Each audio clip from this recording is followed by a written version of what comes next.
오늘 주신 하나님의 말씀은 신명기 10장 12절부터 16절까지 말씀이 되겠습니다. 구약성경 278면 신명기 10장 12절부터 16절까지 함께 읽겠습니다. 이스라엘아, 내 하나님 여호와께서 내게 요구하시는 것이 무엇이냐? 곧 내 하나님 여호와를 경외하여 그 모든 도를 행하고 그를 사랑하며 마음을 다하고 성품을 다하여 내 하나님 여호와를 섬기고 내가 오늘날 내 행복을 위하여 내게 명하는 여호와의 명령과 규례를 지킬 것이 아니냐? 하늘과 모든 하늘의 하늘과 땅과 그 위의 만물은 본래 내 하나님 여호와께 속한 것이로되 여호와께서 오직 내 열조를 기뻐하시고 그들을 사랑하사 그 후손 너희를 만민 중에서 택하셨음이 오늘날과 같으니라. 그러므로 너희는 마음의 할례를 행하고 다시는 목을 곧게 하지 말라. 아멘. 제가 크리스찬이 된지 이제 35년이 되고 목회자의 길에 들어선 지 25년이 되지만 늘 궁금하게 생각했던 것이 있습니다.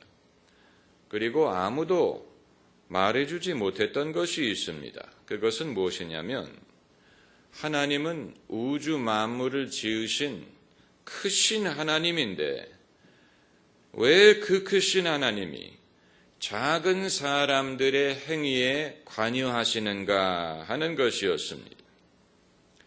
사람이 하나님에게 잘못하는 것은 하나님이 관여하시는 걸 충분히 이해할 수 있지만 사람들끼리 살면서 사람이 사람에게 행하는 것, 인간 사회에서 벌어지는 일들에 대하여 왜 하나님이 그렇게 관여하실까? 이제 이것은 하나님을 크신 하나님으로 설정을 할수록 더 이해하기가 어려워지는 면이 있습니다. 하나님을 작은 분, 하나님을 작은 마이크로 하나님으로 생각을 할 때는 충분히 이해를 할 수 있겠지만 큰 하나님, 우주 만물보다도 크신, 어마어마하게 크신 하나님이 그 우주의 지극히 작은 별인 지구상에 그 지구상의 지극히 작은 나의 마음속에서 벌어지는 생각까지도 하나님이 왜 간섭을 하시고 관여를 하시고 거기에 대하여 하나님이 가치관적인 판단을 하실까? 이것을 속 시원하게 설명을 해주는 사람이 없었어요. 만일 우리가 가축을 키운다고 했을 때, 양떼를 키운다고 할 때 목자로서 양을 지키고 양을 먹이고 인도는 하겠지만 양들끼리 벌어지는 일에 대해서 과연 목자가 관여를 하겠습니까? 관여를 할 수도 없고 양들끼리 벌어지는 일들은 양들에게 맡기지 않겠습니까? 만일 그것이 양무리 전체에 이 안정을 위협한다고 한다면 모르지만 그렇지 않을 때는 양들의 문제는 양들끼리 알아서 해결하도록 내버려 둘 텐데 그러지 않고 우리가 가서 뭐 양들과 대화를 하겠습니까? 상담을 하겠습니까? 너희들 왜 서로 싸우냐? 사이좋게 지내라. 사이좋게 지내라고 설사 말할 수는 있다고 하더라도 거기에 대해서 목자가 같이 판단을 내린다는 것은 그건 적어도 인간의 차원에서는 할 수가 없는 일이죠. 그런데 하나님은 이 사람과 사람 사이에 벌어지는 일에 대해서 관여하시는 것뿐만이 아니고 그것을 죄나 의로 여기시고 심지어 사람 마음속의 생각까지도 하나님이 보시고 판단을 하신다는 사실, 그것이 충분히 하나님이 그럴 능력이 있다고 하더라도 하나님이 우주 만물을 지으신 큰 하나님인데 할 일이 그렇게 없으신가? 하나님이 충분히 바쁘지 않으신가? 왜 사람들에 대해서 그렇게 집착을 하시는가?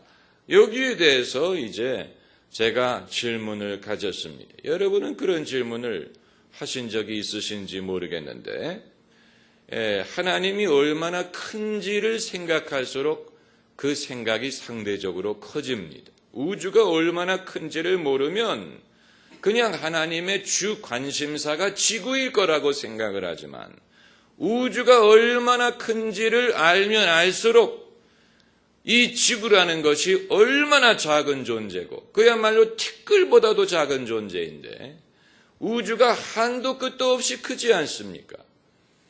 그런데 하나님이 이 모든 것을 다스리시는데, 이 작은 지구상에서 벌어지는 나의 생각, 나의 동기, 나의 감정, 나의 분노, 나의 미움, 나의 탐욕, 또 나의 교만, 나의 믿음, 그러니까 좋은 것이든 나쁜 것이든, 나쁜 것이라면 우리의 죄, 우리의 나쁜 생각이겠고, 좋은 것이라면 우리의 믿음, 우리의 사랑, 우리의 순종, 작은 것은 다 마찬가지. 작은 것은 다 마찬가지인데, 그런데 하나님께서 여기에 이처럼 관여하신다는 것이, 사실 하나님이 뭐가 부족해서 그러시나, 하나님이 무엇을 얻기 위해서 그렇게 하시나, 사실 생각을 해볼 필요가 있는 것입니다. 그런데 결국 이런 문제에 대한 해답을 찾으려면 성경 말씀에서 찾을 수밖에 없습니다. 성경을 이해하기 위해서는 성경을 읽어야 됩니다. 성경으로 성경을 해석해야 됩니다. 성경 구절에 대한 질문은 성경에서 해답을 찾습니다. 다른 데에서 해답을 찾을 수 없습니다. 다른 데에서 해답을 찾으려고 한다면 그것은 무효입니다. 왜냐하면 성경 구절에 대한 질문을 다른 데서 찾는다면 그 다른 것이 성경보다도 더 높은 권세를 가지고 있다는 얘기가 되기 때문에, 그것은 성경 말씀 위에 있는 것이 된다면 우리가 받아줄 수가 없는 것입니다. 하나님의 말씀보다 위에 있는 것은 없습니다. 예수 그리스도도 하나님의 말씀을 인용하셨고 하나님의 말씀을 이루셨습니다. 그렇기 때문에 하나님의 말씀에 대한 질문은 무슨 철학에서 찾는다든가 과학에서 찾는다든가 무슨 인간의 이론에서 찾는다든가 다른 종교에서 찾는다든가 그런 것은 다 무효예요. 하나님의 말씀에 대한 질문은 하나님의 말씀 속에서 찾을 수가 있습니다. 그런데 오늘 본문 속에 비록 짧지만 거기에 대한 답변을 발견합니다. 13절에 내가 오늘날 내 행복을 위하여 내게 명하는 여호와의 명령과 규례를 지킬 것이 아니냐, 이 한 구절 속에 해답이 담겨져 있습니다. 하나님이 사람들에게 명하시는 대부분의 규례는, 여기서 대부분이라 하면 예컨대 10계명을 봤을 때 10개의 계명을 하나님이 명하셨는데 여기에서 하나님에게 관계된 것은 한두 개 정도입니다. 첫 번째 계명, 너는 나 외에 다른 신을 내게 두지 말지니라. 이것은 하나님을 위한, 하나님의 영광을 위한 것이고, 또 너는 우상을 만들어서 그것을 위하거나 섬기지 말라. 여기서부터는 이것이 하나님만을 위한 것인지 사람을 위한 것인지 양쪽을 다 배려하는 마음이 있습니다. 왜냐하면 우상을 금지하는 규례는 사람들로 하여금 하나님을 올바로 예배하게 만든 것뿐만이 아니고 그동안에 사람이 두려워했던 수많은 것들로부터 자유하게 했기 때문입니다. 사람들이 두려워했던 수많은 신들, 자연의 신비한 힘, 이런 모든 이 원시적인 사고방식을 가졌던 사람들이 무서워했던, 그리고 섬겼던 수많은 이 신적인 존재들로부터 인간을 해방시켰어. 이제는 더 이상 하늘을 무서워할 필요가 없고, 땅을 무서워할 필요가 없고, 바다를 두려워할 필요가 없고, 또 고목나무를 무서워할 필요가 없고, 또 맹수를 두려워할 필요가 없고, 이런 어떤 것도 신이 아니, 이런 어떤 것도 사람이 경배할 필요가 있는 것이 아니, 그 모든 것은 하나님이 지으신 것입니다. 그러므로 하나님은 이 모든 것을 두려워하지 말고 섬기지 말고 이것을 신으로 섬기지 말라. 이것은 하나님을 위한 면도 있지만 사람들에게 더 큰 혜택을 가져다 주기 시작하는 것입니다.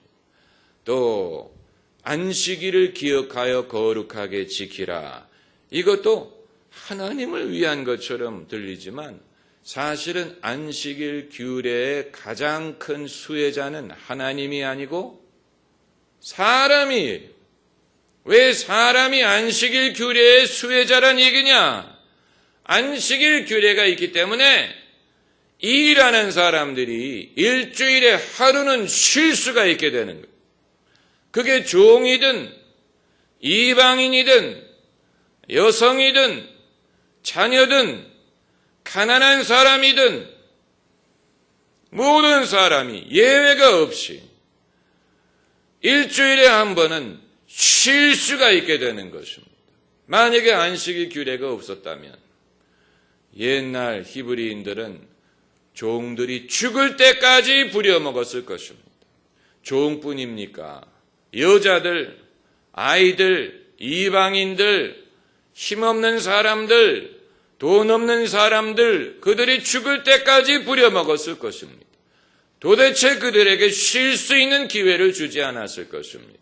그러나 하나님이 일주일에 하루를 쉬도록 명하셨기 때문에 너희 성에 거하는 나그네든 이방인이든 너희 남종이든 여종이든 자녀든 다 일하지 말고 그날은 안식할지니라. 이것이 하나님의 혜택을 위한 것처럼 보이지만 수혜자는 사람이, 그러니까 하나님이 이 모든 규례를 명하신 목적이 무엇입니까? 너희의 무엇을 위하여? 행복을 위하여. 너희 행복을 위하여 내게 명하는, 여기에서 해답을 찾을 수가 있는 것입니다. 왜 그 크신 하나님이 인간의 작은 행위에 대하여 관여하시고 해야 될 것과 해서는 안 되는 것을 분명하게 지적하시느냐? 하나님이 무엇이 부족해서 이렇게 관여하시고 내버려 두지 않느냐? 그 해답은 인간의 행복을 위한 것입니다. 내 부모를 공경하라. 그 계명이 있었으니 망정이지. 그러지 않았으면 인간은 다 청개구리가 되었을 것입니다. 부모의 말씀을 거역하고 반항하고 부모님 공경할 줄 모르고 부모님 위할 줄 모르고 부모님의 사랑을 고맙게 생각하지 않고 자기 주장을 하고 자기 고집을 피우고 이런 못된 자식들, 못된 자녀, 청개구리와 같은 인간에게 하나님이 그것을 아셨기 때문에 이 안식일 규례를 말씀하신 다음에 그 다음에 다른 어떤 것을 말씀하시기 전에 내 부모를 공경하라. 이게 하나님의 영광을 위한 것입니까? 하나님의 혜택을 위한 것입니까? 하나님을 위한 것입니까? 아니에요. 사람의 행복을 위한 것입니다. 사람을 위해서 주신 것이고 그 이유에 따르는 모든 계명이 다 마찬가지입니다. 사람을 위해서 하신 말씀입니다. 그러면 여기에서 사람이란 개개인을 말하는 것뿐만이 아니고 사람의 공동체를 말하는 것입니다. 개개인의 행복만을 생각한다면 규례를 어기는 것이 유익이 될 때가 있어요. 교통법규를 어기는 사람은 본인은 혜택을 입어요. 본인은 혜택을 입어요. 빨간불인데 건너가면 본인은 더 일찍 갈 수 있어요. 그러나 누가 손해를 봅니까? 나머지 사람들이 손해를 봅니다. 그러니까 여기에서 내 행복이라 하면 단수가 아니고 복수예요. 하나님은 나만 사랑하시는 게 아니에요. 하나님은 철수도 사랑하시고 영희도 사랑하시고 후세인도 사랑하시고 존도 사랑하시고 메리도 사랑하시고 이바노비치도 사랑하시고 쿤타킨테도 사랑하시고 하나님은 모든 사람을 사랑하시고 하나님은 이방인들도 사랑하시고 돈 없는 사람도 사랑하시고 남자도 사랑하시고 여자도 사랑하시고 건강한 사람도 사랑하시고 병든 사람도 사랑하시고 돈이 많은 사람도 사랑하시고 돈이 없는 사람도 사랑하세요. 잘생긴 사람도 사랑하시고 안 생긴 사람도 사랑하시고 특별히 사람들의 관심을 끌지 못하고 사람들에게 사랑을 못 받는 사람도 하나님은 다 기억하시고 다 사랑하세요. 그렇기 때문에 하나님이 사랑하는 사람들에 대하여 우리가 잘못 행하는 것은 하나님에게 잘못하는 것이 되는 것입니다. 이것이 그 사람에게만 잘못하는 것이 아니고 하나님에게 잘못하는 것이 되는 것입니다. 왜냐하면 하나님이 그 사람을 사랑하시기 때문에. 그렇지 않습니까? 어떤 사람이 여러분의 자녀에게 잘못한다면 자녀에게만 잘못하는 게 아니고 부모에게도 잘못하는 것입니다. 왜냐하면 그 부모가 그 자녀를 사랑하기 때문에 그 자녀에게 함부로 하는 것은 부모에게 상처를 주는 것이고 부모에게 모독이 되는 것이고 슬픔이 되는 것입니다. 마찬가지로 하나님이 나만 사랑하는 게 아니고 우리가 신앙생활을 하면서 하나님의 섭리를 이해하기가 어려울 때 왜 내 기도를 더 일찍 들어주지 않을까? 왜 나에게 더 많은 혜택을 주지 않을까? 왜 나를 위하여 더 빨리 문을 열어주지 않으실까를 생각할 때 하나님이 나를 사랑하시지만 나만 사랑하는 것이 아니고 모든 사람을 사랑하신다는 사실을 기억하면 하나님의 섭리가 더 빨리 이해가 됩니다. 도시인들은 여름이 덥고 비가 많이 오는 것이 다 불편합니다. 더우면 더운 대로 더워 죽겠다. 에어컨 빨리 틀어라. 여름은 더워서 못 살겠다. 그러나 쌀을 먹고 사는 사람은 여름에 덥다고 불평하면 안 됩니다. 여름이 더워야 벼가 자라나는 것입니다. 여름이 더워야 벼가 익을 수가 있는. 또 쌀을 먹고 사는 사람은 여름에 비가 많이 온다고 불평해도 안 돼요.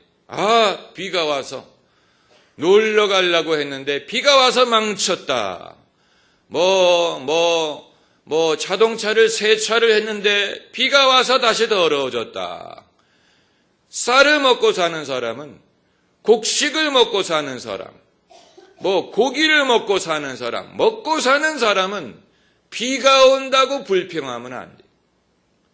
그러니까 나 혼자만을 생각해서는 왜 하나님이 땅에 비를 내려주시는지 또 햇볕을 비춰주시는지 알 수가 없는 것입니다. 왜 나에게만 복을 주지? 왜 중국에 복을 주시고 왜 하나님은 중동에도 복을 주시고 내가 알지 못하는 민족에게도 복을 주시느냐? 결국은 서로가 잘 돼야 모두가 잘 될 수가 있습니다. 할렐루야. 중국의 경제가 망해봐요.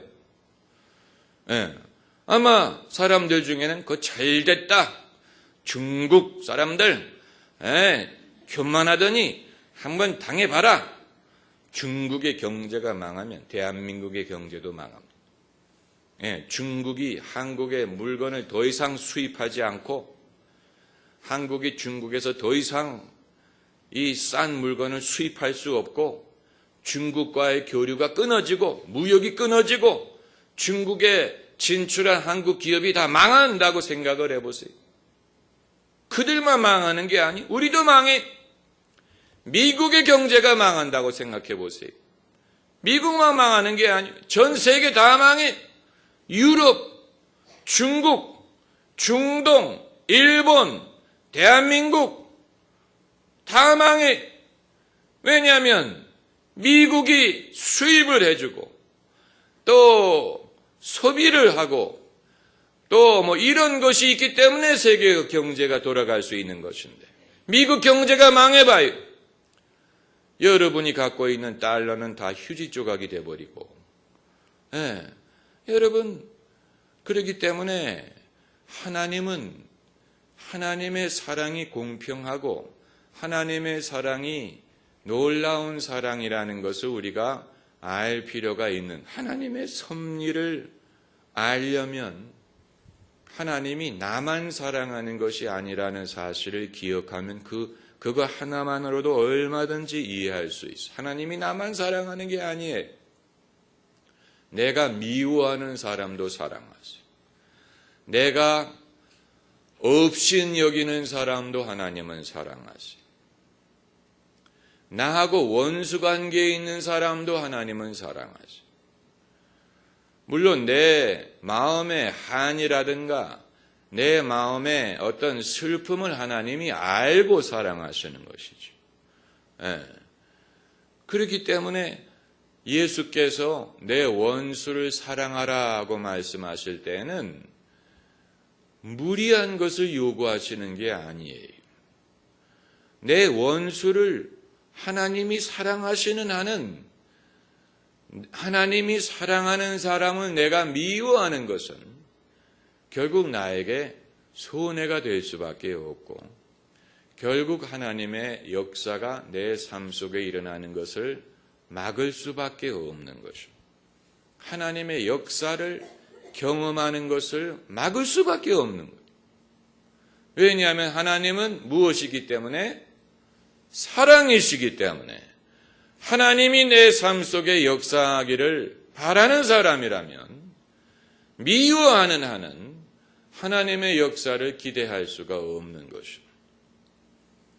믿음이 많이 있어도 내가 믿음이 산을 움직일 만한 믿음이 있어도 내게 사랑이 없으면 유익이 없다. 아무것도 아니다. 그랬어요. 내가 믿음이 많이 있어 산을 움직일 만한 믿음이 있어도 내게 사랑이 없으면 그 믿음의 능력을 상쇄시키는 거예요. 소용없게 만드는 거예요. 무효로 만들어버리는. 또 내게 은사가 많아요. 성령의 은사가 많아요. 방언도 하고 예언도 하고 비밀을 알아요. 그러나 내게 사랑이 없으면 그 많은 성령의 은사가 도움이 되지가 않아요. 내게 덕이 되지 않아요. 왜냐하면 하나님은 무엇이기 때문에? 사랑이시기 때문에. 참고로 하나님은 그렇게 얌전하신 분이 아니기 때문에 답변하실 때 이렇게 얌전하게 대답 안 하셔도 됩니다. 여러분 일일이 대할 때는 하나도 얌전하지 않은 분들이 예배 드릴 때는 다 하나님은 무엇이기 때문에? 그럼 사랑이시기 때문에. 평소 생긴 대로 사세요. 왜 이렇게 예배 시간에는 공손하고 집에 가서 이 애기 아빠들한테도 그렇게 하세요. 남편이 뭐라고 물어보면 알았어요. 네, 그렇게 이렇게 대답을 하시려면 교회에서 그렇게 대답을 하시고 그게 아니고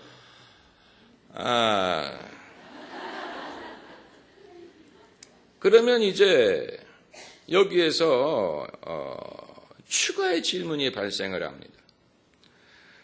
사람에 관계된 일을 하나님이 우리의 행복을 위하여 이런 규례를 주신 것이라면, 우리의 행복을 위한 것이라면, 그럼 우리에 관계된 일을 우리끼리 알아서 정하고 집행하면 될 텐데 왜 하나님이 관여하셔야 되느냐 하는 질문. 우리의 행복을 위한 것이라면 우리가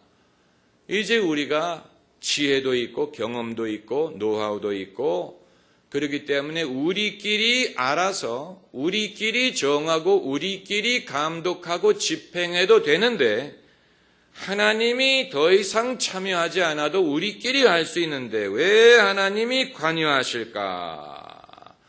이런 질문을 하지 않는다면 여러분은 아직 이것을 이해하지 못하신 것입니다. 우리끼리 하도록 내버려 두지. 왜 하나님이 아직도 일일이 관여를 하실까? 이것은 이제 하나님이 우리의 목자이신데 어떤 목자시냐면 선한 목자이기 때문에 그렇습니다. 하나님의 선함은 인간을 내버려 두지 않는다는 얘기. 여기 이제 몇 가지 이유를 우리가 찾을 수 있습니다. 하나님이 관여하지 않는다면 첫째로 사람은 자기 스스로 하지 않습니다. 자기 스스로 하지 않습니다. 둘째는 법규를 사람이 정하더라도 그대로 지키지 않습니다.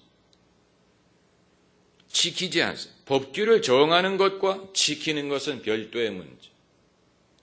세 번째로 하나님이 내버려 두면 사람이 사람에게 엄청난 죄악을 행하더라도 그것을 바로잡을 힘이 없습니다. 사람이 사람에게 엄청난 죄악을 행할 때 인간 세상에 공의가 없습니다. 하나님이 내버려 두면 인간 세상의 공의가 사라집니다. 그래서 악한 자가 심판을 받지 못하고 의로운 자가 상급을 받지 못합니다. 내버려 두면 인간 세상은 무엇과 같이 되냐면 소돔과 고모라처럼 됩니다. 정부가 관여하는 것도 사람들이 싫어하는데 정부가 관여하는 것도 싫어하고 경찰이 관여하는 것 싫어하고 부모님이 잔소리하는 것 싫어하는 사람이 하나님이 손을 떼면 그건 하나님이 버린 것이나 마찬가지입니다. 그때부터는 악한 자들이 세상에서 득세하게 됩니다. 세상이 소돔과 고모라처럼 변해버립니다. 아주 무서운 하나님을 경외하는 자가 없기 때문에 그렇습니다. 하나님을 경외하는. 그렇기 때문에 하나님을 경외하는 것이 사람으로 하여금 불의를 버리고 의를 행하도록 합니다. 그런데 이제 여기에 주님께서 한 가지 더 말씀을 하십니다. 이 16절 말씀 같이 읽으십시다. 그러므로 너희는 마음에 할 일을 행하고 다시는 목을 곧게 하지 말라. 이 말씀이 이제 무슨 상관이 있느냐? 우리에게 우리의 행복을 위하여 규례를 주신 것과 너희는 마음에 할 일을 행하고 목을 곧게 하지 말라는 말이 무슨 상관이 있느냐? 깊은 상관이 있습니다. 하나님은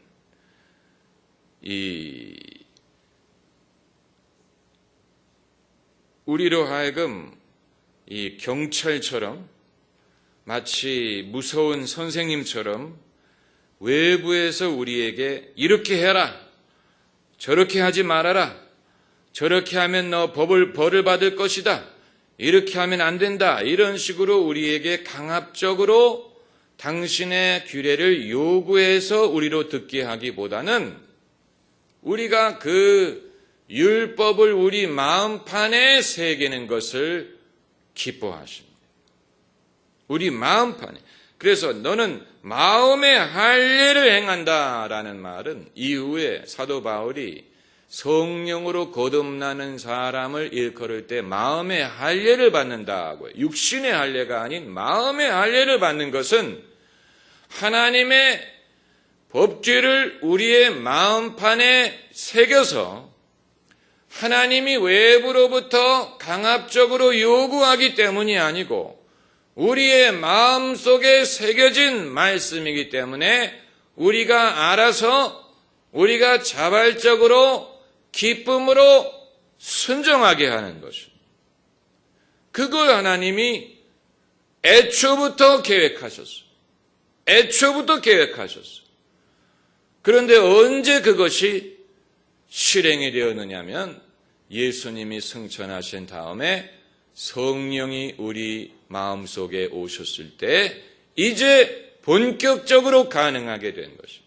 성령이 우리의 마음판에 하나님의 법을 새겨서 이제는 강압적인 어떤 요구에 의한 것이 아닌 우리가 자발적으로 여기에서 이제 중요한 단어가 바로 12절에 나오는 단어입니다. 12절에 그 모든 도를 행하고 그를 무엇하며 사랑하며 따라해 보세요. 그를 사랑하며 이 사랑은 마음에서 우러나오는 것이 아니면 할 수가 없는 것입니다. 이 세상에 하나님을 두려워하는 사람들 많아요. 하나님 겁내는 사람들 많아요. 그런 식으로 하나님의 존재를 믿는 사람들 많아요. 그러나 그들은 이방인들이고 하나님을 모르는 사람들이 하나님이 원하시는 것은 하나님을 믿는 것뿐만이 아니고 어떻게 하는 것입니까? 하나님을 사랑하는 그 사람들만이 하나님을 제대로 아는 것. 그게 하나님의 백성이 이것을 하나님이 정말로 기뻐하시는 것입니다.